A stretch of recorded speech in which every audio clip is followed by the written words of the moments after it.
ISKCON లో కృష్ణాష్టమి వేడుకలు వైభవంగా జరుగుతున్నాయి. తెల్లవారుజామున హారతితో స్వామివారి దర్శనాన్ని ప్రారంభించారు. 3 రోజుల పాటు జరిగే ఈ కార్యక్రమంలో 3 లక్షల మంది భక్తులు పాల్గొంటారని నిర్వాహకులు తెలిపారు. ఇస్కాన్ ఆలయంలో ప్రస్తుతం ఉన్న పరిస్థితిపై మరిన్ని వివరాలను మా ప్రతినిధి దామోదర్ అందిస్తారు. వారి దర్శనాని కోసం తెల్లవారుజామున 4 గంటల నుంచి భక్తులు పెద్ద సంఖ్యలో ఇక్కడికి వస్తున్నారు. వారందరూ స్వామివారి తీర్థ ప్రసాదాలను తీసుకుంటూ వెళ్తున్న పరిస్థితి. మొత్తం మీద వేల సంఖ్యలో ఇప్పటి వరకు ప్రజలు స్వామివారిని దర్శించుకున్నారు. ముఖ్యంగా తిరుపతి ఇస్కాన్ కు ఒక ప్రత్యేకత పవిత్రత ఉంది. ముఖ్యంగా తిరుమల శ్రీవారి దర్శనానికి వచ్చిన వారు పెద్ద సంఖ్యలో స్వామివారి దర్శనానికి ఇక్కడికి వస్తుంటారు. స్వామి 3 రోజుల పాటు జరిగే ఉత్సవాల్లో ఎలా నిర్వహిస్తున్నారు? ఇక్కడ మనకు శ్రీకృష్ణ జన్మాష్టమి ప్రపంచవ్యాప్తంగా ఎంత అద్భుతంగా జరుగుతుంది. తిరుపతిలో కూడా బాగా అద్భుతంగా చేస్తున్నాము. ఈ రోజు 4:30 నుంచి ఈ ఉత్సవాలు ప్రారంభమైనాయి. భగవంతునికి ఎంతో అత్యంత సుందరంగా ఇక్కడ అలంకరణ జరిగింది. సాయంత్రం ఉట్లోత్సవం ఉంటుంది. రాత్రి 12 గంటలకు భగవంతునికి కలశాభిషేకం ఉంటుంది. రేపు మన సంస్థాపకాచార్య ప్రభుపాద వారి యొక్క వ్యాస పూజ కూడా రేపు ఉంటుంది.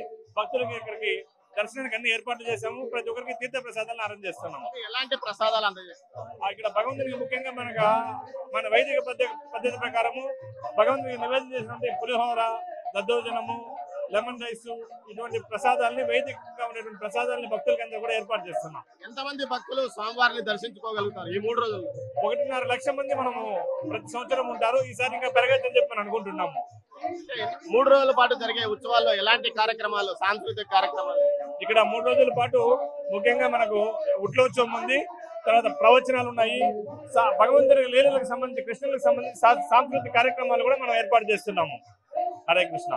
3 రోజుల పాటు జరిగే కార్యక్రమాల్లో పూర్తి స్థాయిలో స్వామివారి అభిషేకాన్ని రాత్రి శంఖాభిషేకం నిర్వహిస్తారు. అదేవిధంగా 3 రోజుల పాటు జరిగే ఈ కార్యక్రమాలను వైభవంగా నిర్వహించడానికి అన్ని ఏర్పాట్లు చేశామని చెప్తున్నారు. భక్తులు కూడా పెద్ద సంఖ్యలో స్వామివారి దర్శనానికి ఇక్కడికి చేరుకుంటున్న పరిస్థితి. ఇప్పుడు ఉదయం ఈ విధంగా రద్దీ ఉంటే సాయంత్రం రద్దీ మరింతగా పెరిగే అవకాశం ఉంది. ముఖ్యంగా స్వామివారి దర్శనానికి సంబంధించి పోలీసులు కూడా ప్రత్యేక ఏర్పాట్లు చేశారు. మరోవైపు తిరుమలలో ఈ రోజు ఉట్లోత్సవం జరుగుతుంది. రేపు గోసేవ జరుగుతుంది. ఇది ఇక్కడ తాజా పరిస్థితి. కెమెరా పర్సన్ పురుషోత్తంతో దామోదర్.